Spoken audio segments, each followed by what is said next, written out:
దొరికిపోయారు కదా, పట్టుకున్నారు కదా, డాక్టర్స్ కదా, అందరూ ముస్లింసే కదా, వాళ్ళలో పొరపాటున ఒక హిందూ ఉన్నా అసలు వీళ్ళు మామూలుగా ఎగిరేటోళ్ళు కాదు వీళ్ళు.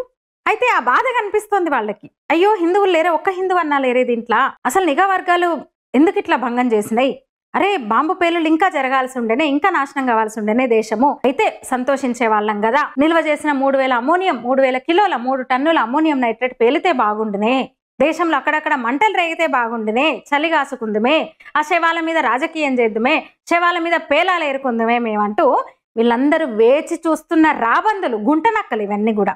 డాక్టర్స్ అందరూ ముస్లింలే. ఇంత జరిగితే హిందువులంట వాళ్ళను శత్రువులుగా చూసే పరిస్థితి వస్తుందట. ఎక్కడ హిందువులు మొత్తం ఆ వర్గాన్ని ఎక్కడ తిట్టారో, వాళ్ళ ఇళ్ల మీదకి గొడవకి వెళ్ళారో, దాడులకు వెళ్ళారో, వాళ్ళని హింసించరో, ప్రతీకార దాడులు జరగవో అన్న ఆందోళన వీళ్లకు ఒక అసంతృప్తి ఉందన్నమాట.